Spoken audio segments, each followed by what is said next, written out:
Hey, what's up, everybody? Just wanted to take a moment and jump on here, do a little bit of a live and have a little bit of a conversation. Um, and who's available, you can jump on and we can talk.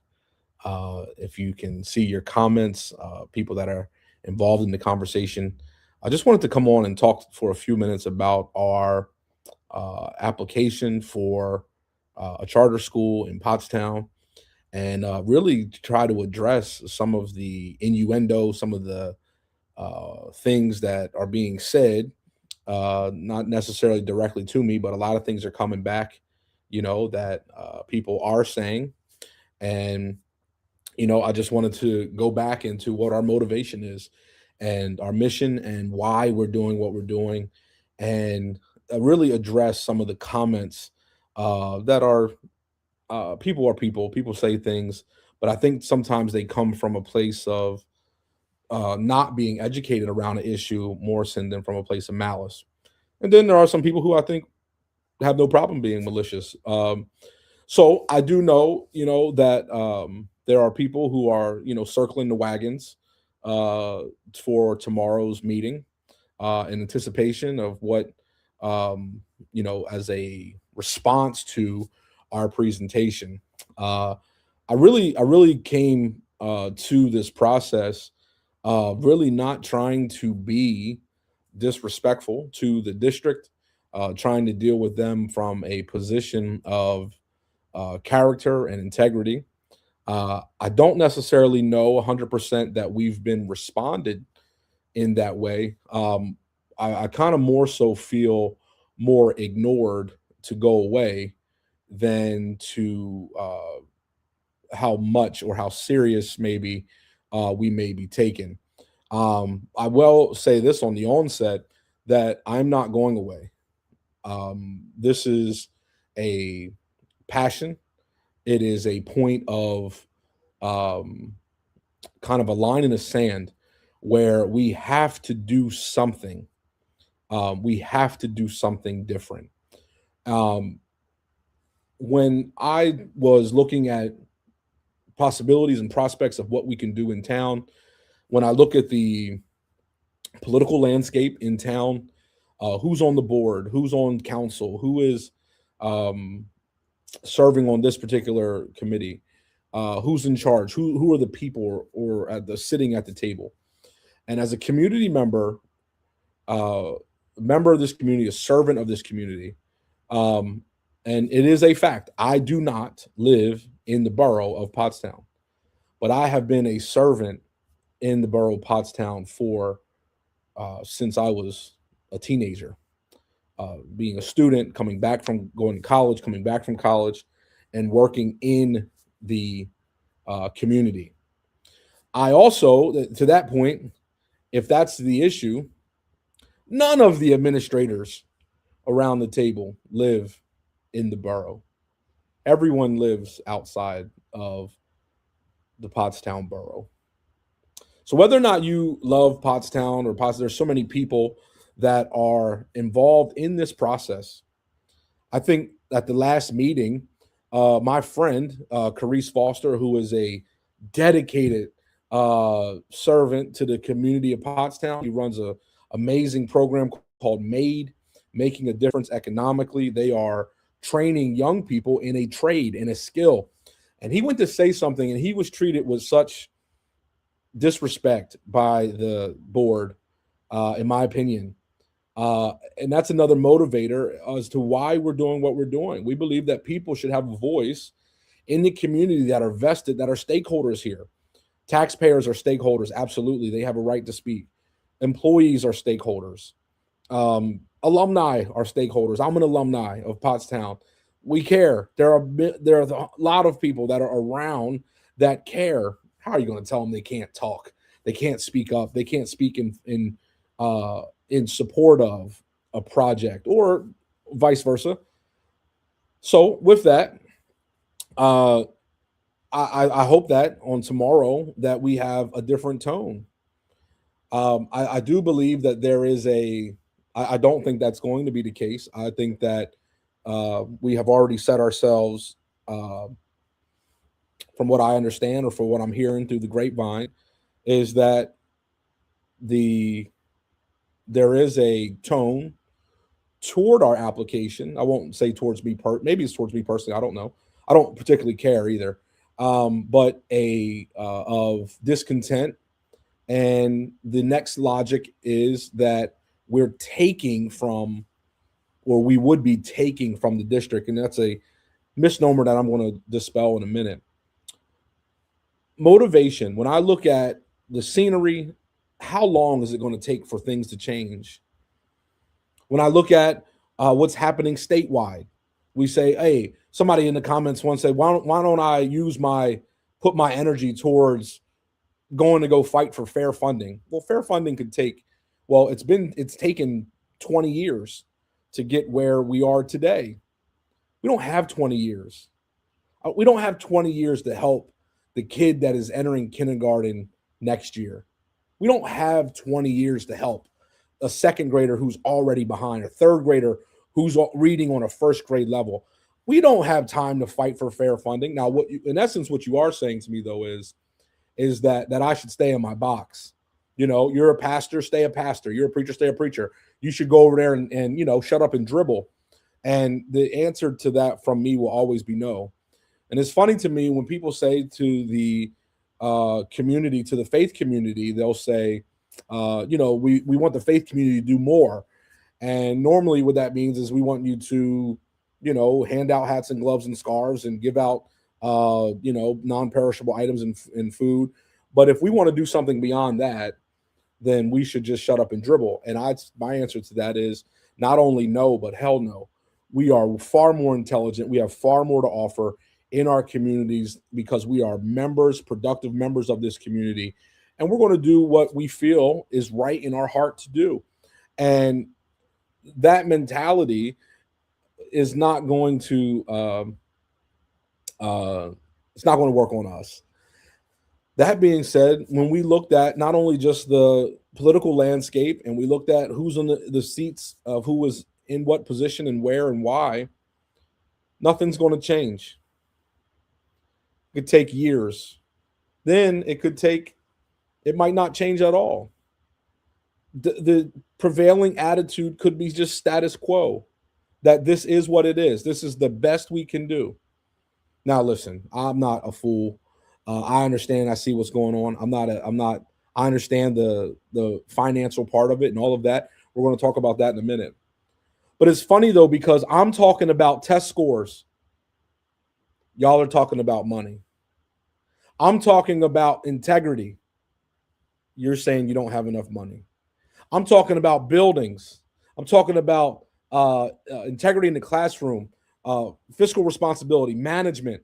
And you're only talking about the money. We don't have enough money. We don't have enough money for our kids to succeed and do well. And I just don't believe that money is always the answer.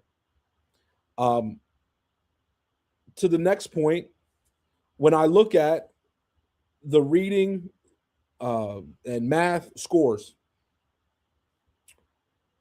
and from what we've said, that those that are in third, going to third and beyond, 38% reading comprehension. 38%.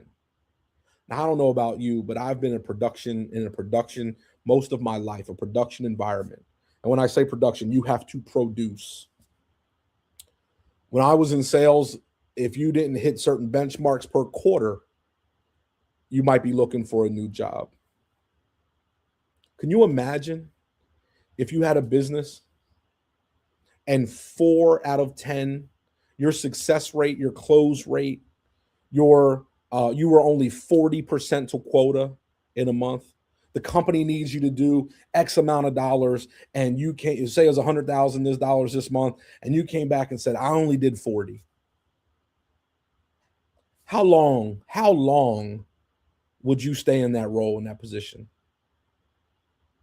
Let's take our math. That's reading. Let's take our math scores at 19%, 20 points below the state average, 20 plus points below the state average. Can you tell me what work you can do besides being a professional baseball player who bats 300, 350? That's different world, different mechanism, and says that, hey, if we're only doing 2 out of 10, that you're being successful. Now, let's not be fools, because we're talking about kids. We're talking about kids, and kids aren't widgets, and these aren't sprockets. You can't just say, hey, we're going to upgrade production today. These numbers, though, are telling. They're not new either. They're not post-pandemic. If we go back past the pandemic, we're seeing that we are struggling. And why? We got to do something different. Something has to change. Nothing's going to change, though, unless we change it. Now, I told you these numbers, 38 on reading and 19 on math. Statistics tell us that in the minority community, that when you see the average school district numbers, that if you want to know what's happening in the minority community, you subtract between 10 and 15%. Let's be fair. I'll only say 10. I won't say 15. You mean to tell me that the comprehension in reading for a minority student would go from 38 to 28%?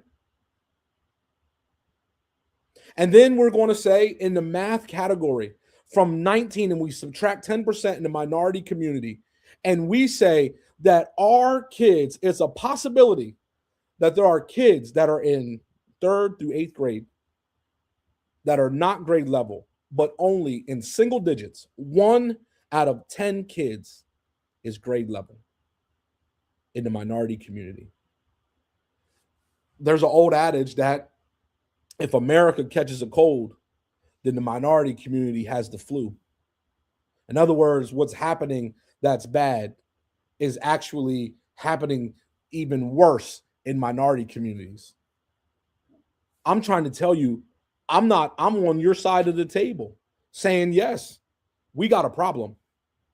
Now, here's the next side of that. When they say, I just need more money, there are 3,300 kids in the Pottstown School District, 3,300 kids. The budget for this upcoming school year in this school year currently, $92.7 million. I'm going to say it again, $92.7 million to educate 3,300 kids. And we're still hearing it's not enough. It's still not enough. Well, what's enough? How much is enough? Something else is going on. Something else is wrong. When's the number stop? If we made it 100 million, would you say, hey, we're fully funded? But my suspicion might be that money is not the answer here in this particular. It's not about the money. It's not solely about money. Sure. Well, I mean, we would love to go and say, hey, let's just have a 1-to-1. There's 1 teacher per student. I get it. But with $92.7 million, and I'll talk about this in a minute, I don't have anything to lose personally. I want to talk to the community and give you a real synopsis of where you are and why I believe, and many of you that have joined with us and signed our petitions, wrote your name on the dotted line, took the brave act of writing your name or doing it online. We thank you for that. Why we believe we need another system, another option, because money just can't be the answer. And then when you get the money, what do you do with it? Are we good stewards over the money that we have? And in my opinion, and what I'm looking at from the community going this year, if you live in the borough of Pottstown, you had a 5.8% tax increase, the highest allowable by law. And you say, we still don't have enough. You actually took another $3 million out of your reserve funds to cover what you didn't have. Well, how did we get there? How did you get to not having enough? And when you say we don't have enough money, well, let's take a look at what you have done. Over the last 5 years, you have not raised taxes. And the strategy was, we're going to keep the tax rate low, but at the same time, I guess we're waiting for Superman, waiting for the state to pass some legislation to give us more money. And for the past 5 years have not raised taxes. So 0% tax increases. And for some people, they might be saying that is a great fiscal strategy. But on my side, I would say that's a poor financial and fiscal strategy when you have commitments and obligations that you've made. You have made commitments to the teachers union for contractual raises. You have made commitments to your Act 93 employees for raises, and you've made commitments to your superintendent who's getting raises every year. How is it possible that you commit to a 0% tax increase, but have committed to extra spending? That's impossible. That's not good stewardship. That's not good discipline. The other side of that is you would say, well, we're just going to cut. Well, what you're seeing right now is the response to bad fiscal discipline and strategy. 0% tax increases, and then we get to the 5th year, and all of a sudden, you all as taxpayers are hit with a 5.8% tax increase, and then still had to take $3 million out of reserves because we were hoping, or someone was hoping, that somewhere along the line something would be passed along the state, and something, and it just didn't happen. But it's just not reality, and it's poor fiscal responsibility. Now, you might have to not adopt my mentality, but you all know that when we talk about business, even just the regular rate of inflation, a minimal tax increase over the last 5 years, minimal, even if it was 0.8, 0.5, or 1% over 5 years, would have added up. So when we got to this year, we didn't see ourselves in a $10 million shortfall. Now,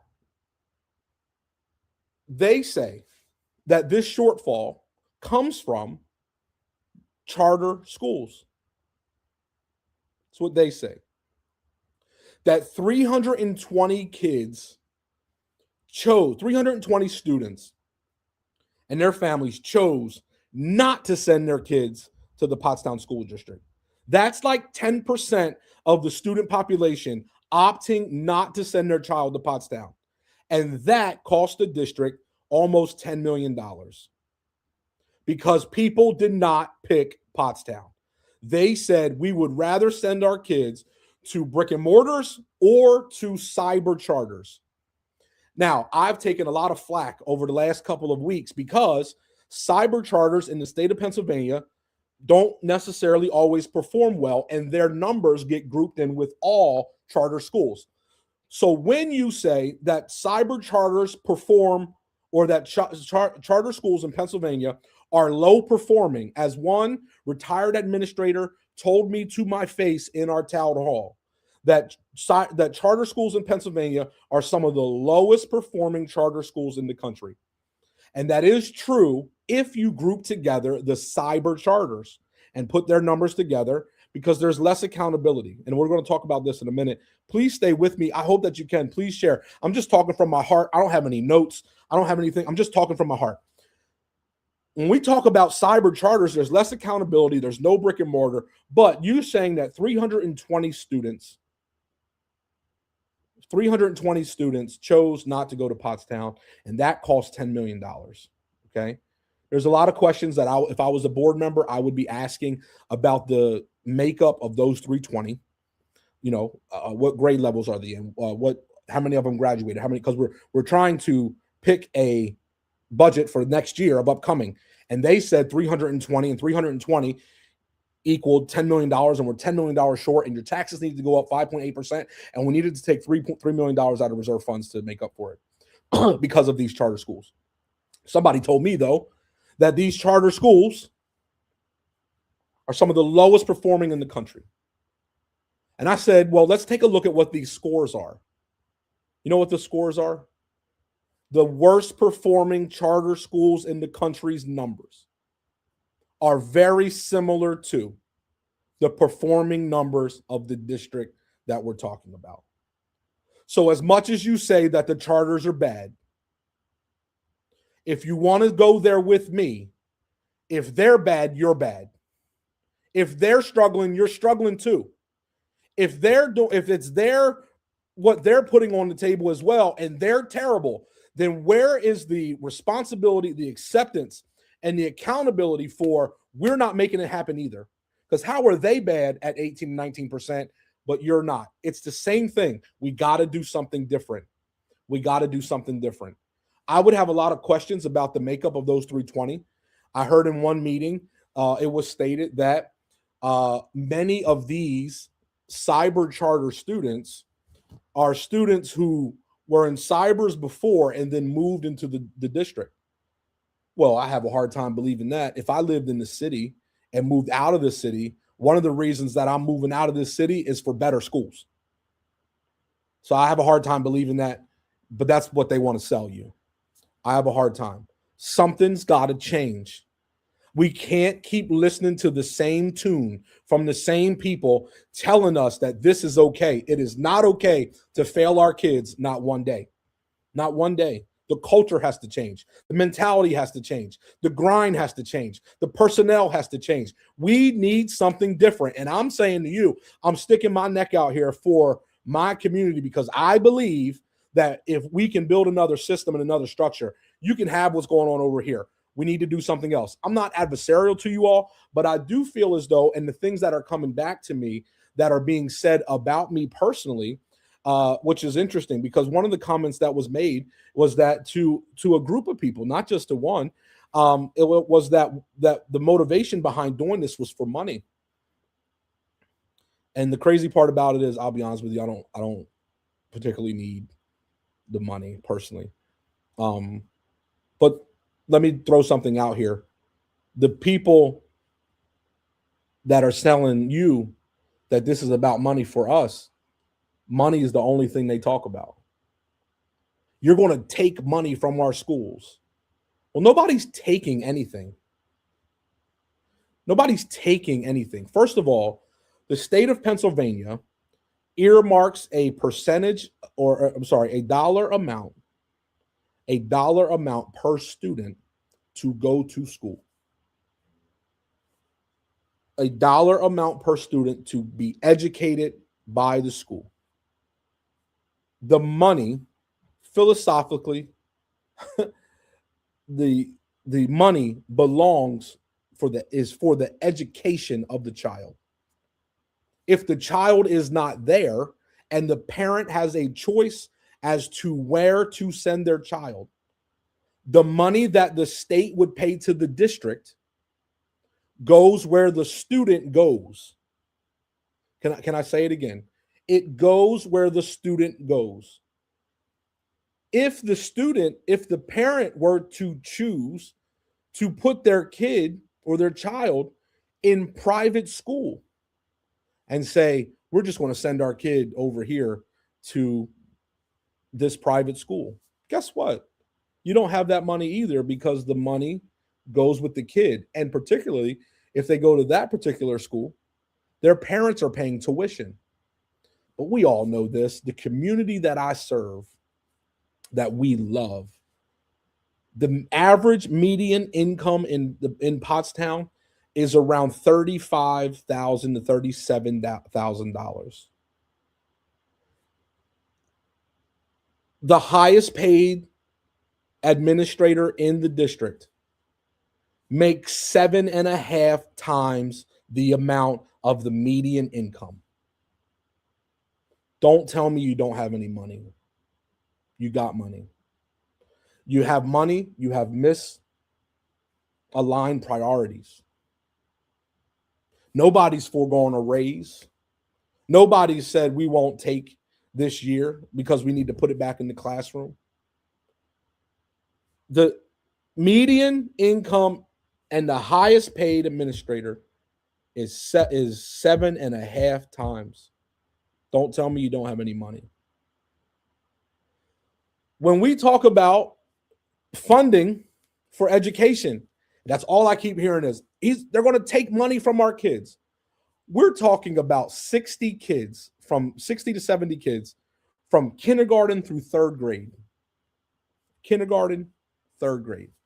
Not a whole school, not a K through 12. Students that I would say at the end of the process, right now, as it right now, are coming back to you. But we're hoping to send them back to you right now, trained differently, educated differently, parents that we have worked with, communally to buy into the educational process for their children.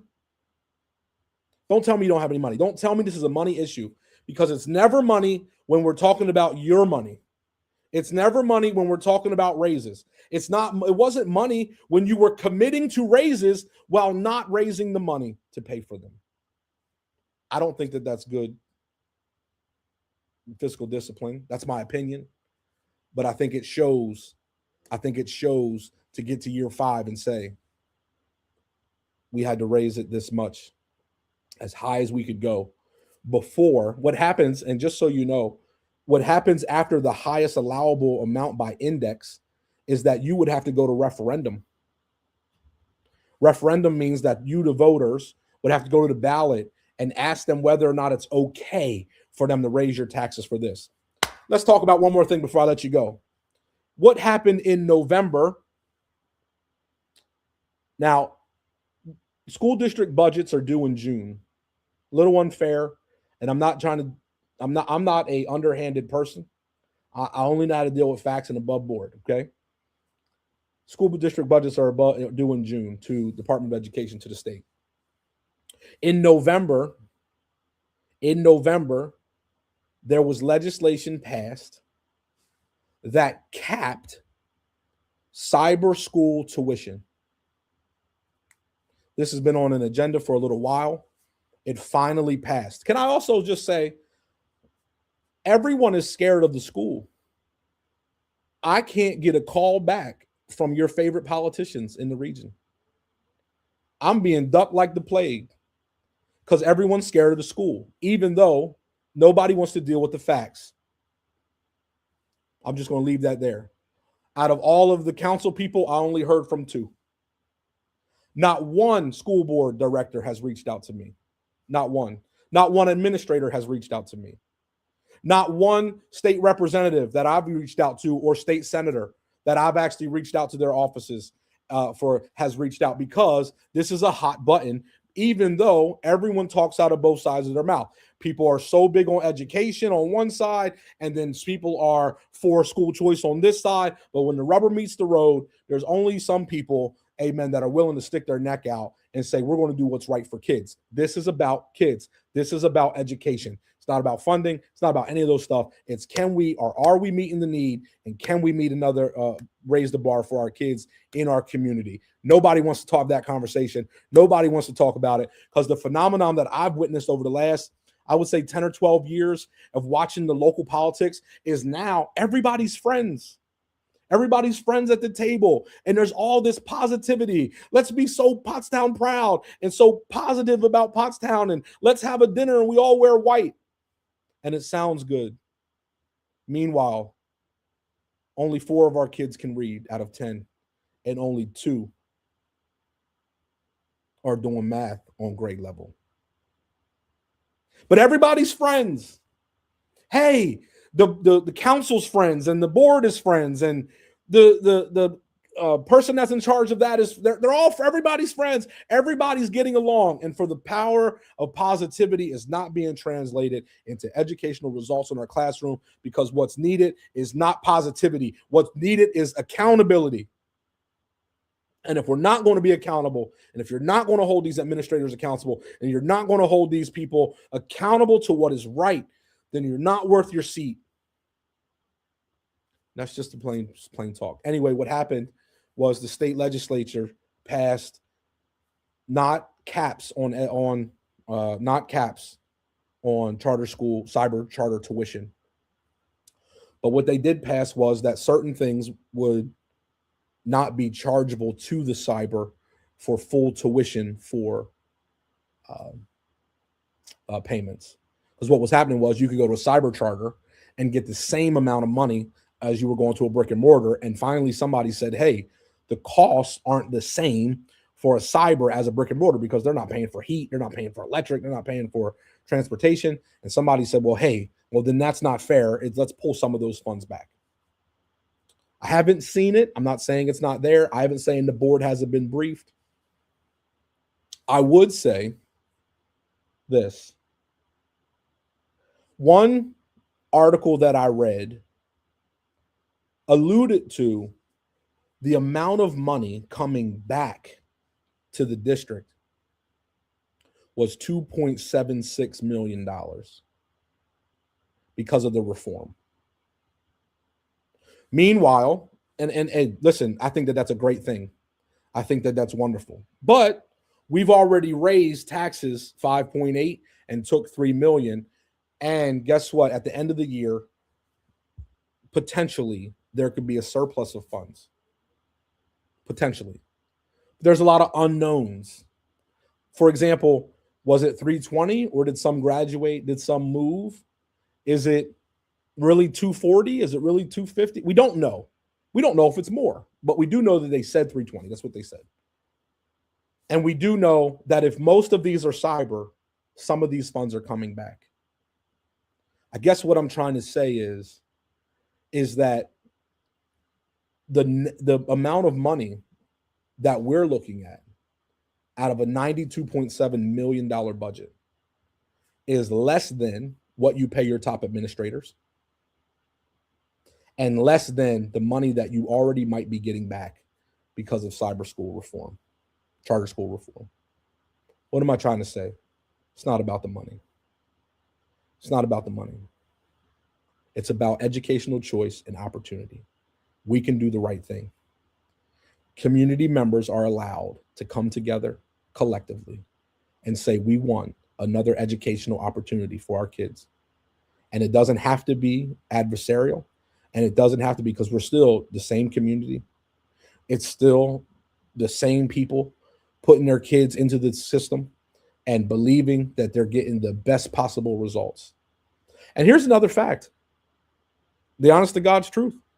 If what I'm saying is wrong, if I'm crazy, then no parents will pick my school. If I'm wrong, no one would send their kid to the school that we're building.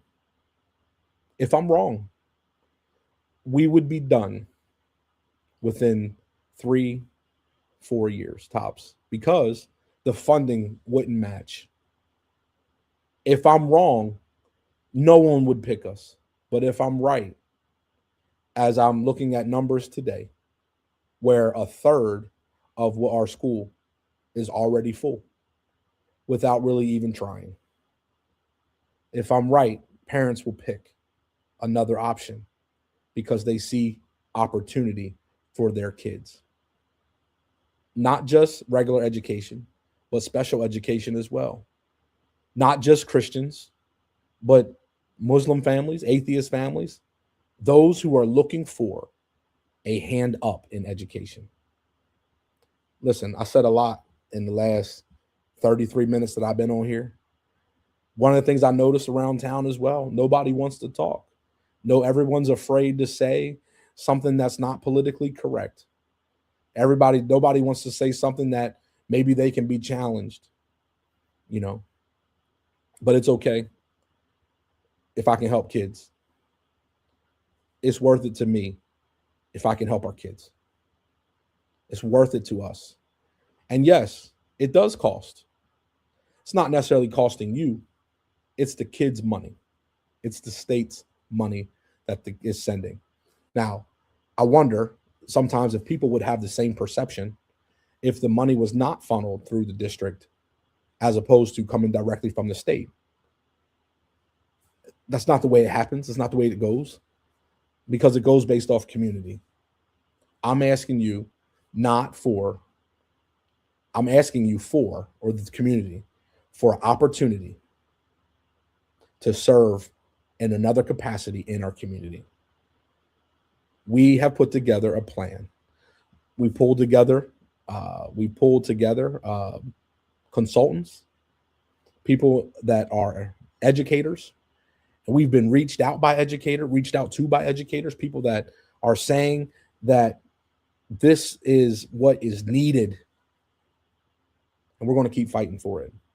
Listen, I'm happy to answer any questions if somebody has it. I do see a lot of the comments that are coming through. Uh, it's okay. We're going to keep going, and we are going to stop. We're not going to stop. We will continue what we started. Hey, at the end of the day, there's other options. You know, there is a need that is greater than what. For example, we have a private institution. Okay, we have it, but in that arena, the kids that we're trying to help comes from families that don't need help, and then the families that need the help can't afford to pay private tuition money. And then to take it a step beyond that, if they need OT or speech therapy or some type of educational need, what would that cost the family? What does it cost though when parents have to go in and advocate for their kids, but sometimes don't necessarily feel as though they have an ally on the other side of the table? Well, we want to sit with the parent. We want to be an ally at the table and advocate for everything, because early intervention, and the earlier we can catch some of these issues with some of our children, the better chance they have at success in later in life and later in their educational career. It's about education. It's not about money. It's about education. It's about giving our kids an opportunity. It's about giving our kids and our families a choice. So I hear tomorrow that they are circling the wagons. Why isn't anyone on the board considering how this school will help improve the environment at their schools? Children with integrity and a hunger for education aren't disputing class and causing issues for other students to learn. Angie, I guess the only thing I can say is they can't see beside the dollar signs. And that is not the role or responsibility of the school board, is to do what's best for education, not just what's best for the dollar. Amen. And I talked about this at our last meeting. There's this what's best for kids and what's best for the budget. And a lot of times those two things don't walk hand in hand. I guess one of the things that I would, if I were in their shoes, or I probably would be saying, maybe we should reach out to Justin and talk to him and really talk about what our needs are and how we might be able to advantageously work this for the district and for the kids. I don't. That's how I would think, especially because this is a minimal investment compared to certain things that happen around the budget. Yeah, the town will change. It starts with the children. I agree. Our kids are, and we always have witnessed over the last, I don't know how many years, things that have been taken away. And being from Pottstown, a lot of times there's not a lot of investment, innovation, change. We always keep hearing about how Phoenixville's this, and things closed, the pool closed and filled in with dirt, and different things that have been taken away from the community. And I can go on a long list of things, but that the community might feel disenfranchised from. I think that this would be a win for the community. I think that people would feel as though their voices are being heard, but we're really taking a step in the right direction. One other thing, and I talked about this with in one of our town halls, that financially, in a charter, in our specific charter, in our application, we may be able to get the dollar to go further than what the district may be able to do, because we don't have the overhead that the district might have. We don't have the commitment to union contracts or PSERs or benefits contracts that might be high. We don't have the overhead. So the dollar might be better served by taxpayers in the charter than it does. And when you say you're taking money from us, it kind of gives the impression that we're only talking averages as well. so that the money that is for a regular ed student or for a special education student really covers someone else's educational need. And how fair is that? I mean, somebody might say, well, that's not fair. It's not fair for that to happen when the money follows the kid. So if the kid's not there, do you still need the money? And if you're complaining you don't have the money and the kid's not there, then what were you doing with his money? I guess that's kind of how my logic goes. If I'm wrong, you can correct me. I don't think that I am, though. So anyway, I'm done. That's all I got. If nobody has any other comments, I think you can see them all here. And we're going to advocate for these kids and these children and these families.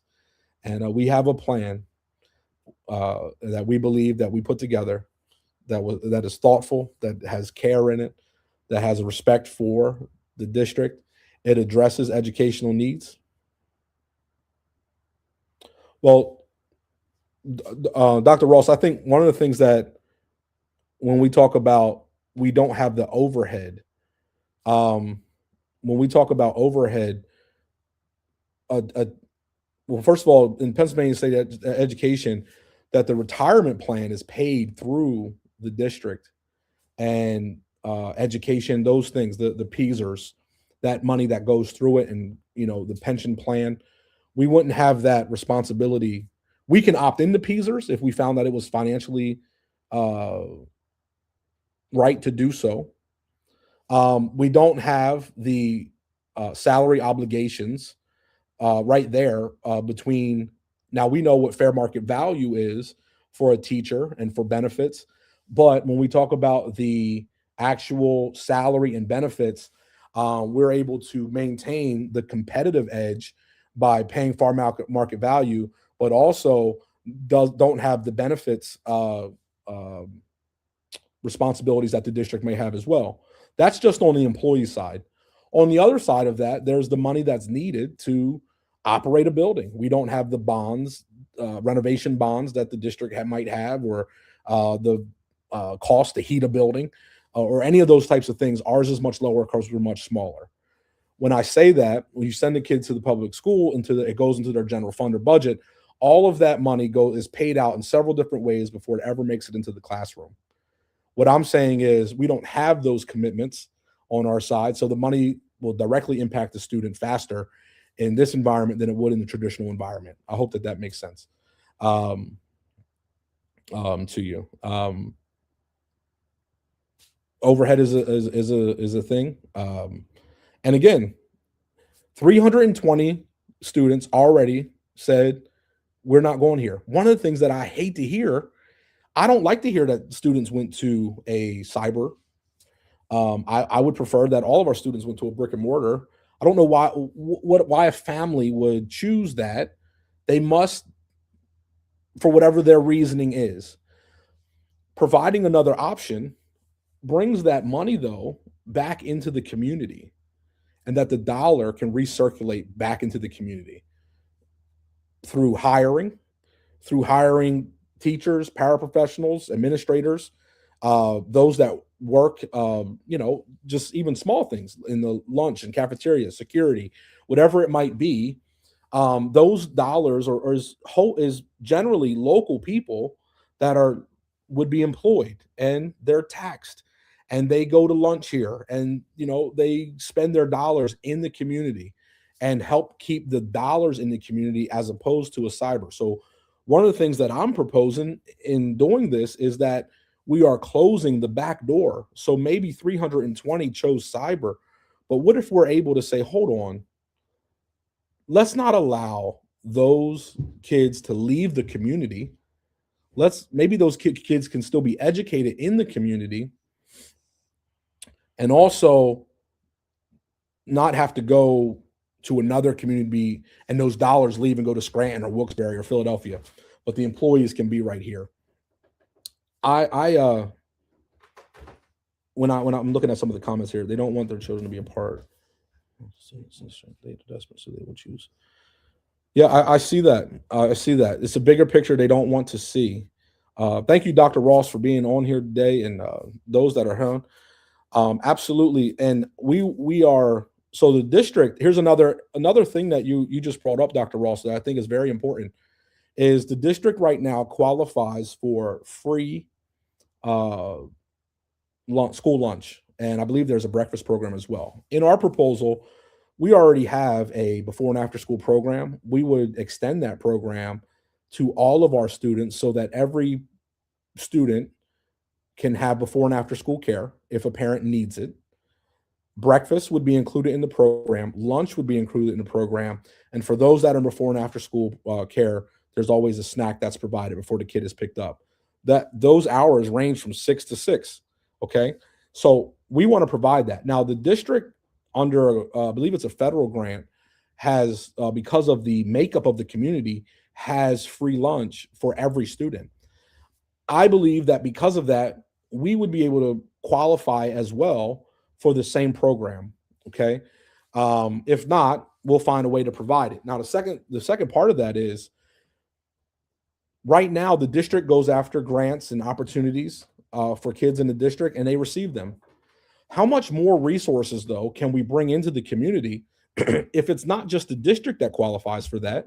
They're going after the grant and they're bringing resources in, but also another organization qualifies for that grant and they're able to bring the resources in as well. So now both of us together, you're reaching for resources for the kids that are with you, we're reaching for resources for kids that are with us. It's a win for the community economically that if both of us have an opportunity to go after things that we can bring back home. There's grants out there for educational items, playgrounds, technology, food, you name it. There are things that are out there that we can bring back. Why not give another organization an opportunity to go after things just like you can so that we can bring more back? How much better off are we if we're able to dually apply and go after and say, hey, we got this such and such grant, so did we. Our kids are benefit. I think all of the community benefits from that. Um, One other thing that we talked about was transportation. Transportation is huge. I believe that transportation is a part of the school day for a child to get to and from school. I believe wholeheartedly that we should not in 2026 be making our kids walk to school in the community right now. Now, some parents might choose it. If you live 3 houses down, of course, the bus is not going to pick you up or a block away. That's different. But when we're talking about even just now, we just had 12 inches of snow. Some people didn't clear their sidewalks for whatever reason. And, I don't necessarily get on people for that. Man, people are older sometimes. Some people are sick. Everybody's not in the same position to be able to go out here and just shovel, 12 inches of snow. I don't know that that's always somebody's just being lazy. That's why. It's a lot. I had elderly grandparents that lived in Pottstown, and at a certain point, we would have to go take care of that for them because they couldn't do it. So you can't make that judgment. But what we can say is we don't necessarily know that it's fair or right to make our kids walk through it. Or what I see is kids just walking in the street, and that's not safe neither. What I'm telling you is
Yeah, I'm not sure. They might be able to hear me, but um, might not be able to see me for whatever reason. I apologize. I was supposed to be on here for a few minutes talking and ended up being here much longer. So my laptop battery had died. Listen, I hope that as many of you that can, I hope that as many of you that can come to the meeting tomorrow. I know it's an inconvenient time, 5 o'clock. It's an inconvenient time, but I do know that the district is also streaming this on their Facebook Live page.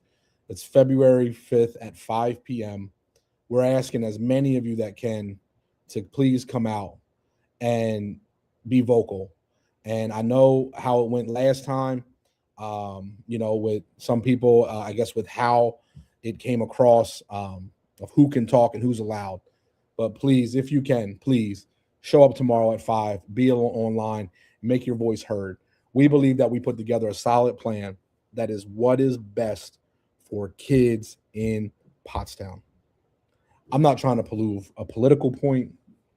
I'm not trying to prove a nationwide point. I'm trying to do something that is best for our kids in this community. That's it. Thank you all for hearing me out. Oh, hold on.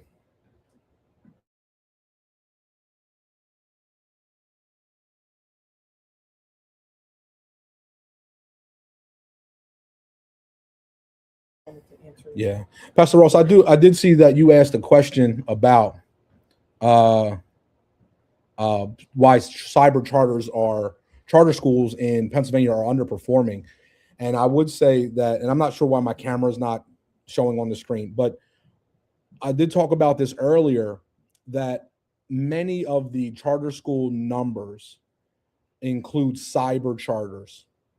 And cyber charters, of course, I might have the same issues that anybody would have. There's less accountability, it's more kids that are homeschool, and a lot of times the kids are struggling. There's also a lot of schools, cyber schools, that are children in Philadelphia and some of the inner city where kids need more support, and for whatever reason, they're in a cyber charter. And because of that, the numbers are struggling. Earlier, I did point to some evidence that the brick and mortar charter schools in the state of Pennsylvania are performing. Many of them are performing, and in some cases, outperforming the local school district. Second to that, though, the worst performing brick and mortars numbers are very similar to the numbers that are in Pottstown School District. Of course, we're not striving to be at the bottom. We're striving to put our best foot forward and come alongside and complement that. If they're doing a great job, we want to complement a great job and put our best foot forward for our kids. And hopefully that makes sense. And I did talk about that a little bit at the beginning.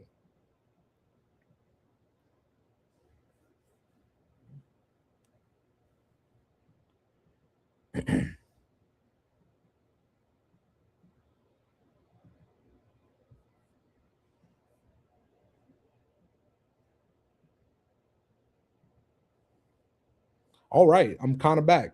I don't know how I did that. If any, Gigi Glenn, my friend, the other day, I hope I answered your question you had or statement that you had made about funding, and I do understand where you're coming from, and also my difference and my philosophical difference on to just that money belonging to the student and not to the district first. Um, I do apologize. I'm not sure what happened with my camera. Well, I do know what happened. My battery died on my laptop, and I had to go plug it in. But I was able to come back in the studio. Listen, it's time for a change. I do want to post this one more time. Public hearing Thursday, February 5th at 5 p.m. I also tomorrow I look forward to a discussion with the district. We're going to be talking about. I'm answering questions from them, but also giving them information about curriculum. I hope there's some questions about that and how we're going to deliver what we're looking for, what we desire to see, and how we're going to get there. And these are all conversations that I'm glad, and I hope that from this we are elevating the conversation around town, questioning the status quo, And it's not wrong to ask questions. Why? Why is this like this? How is this like this? How did we get here? More importantly, who's held accountable and who's responsible? It's important in a town like ours that there's accountability. Listen, I love my community. I love you all. I pray you have a great day.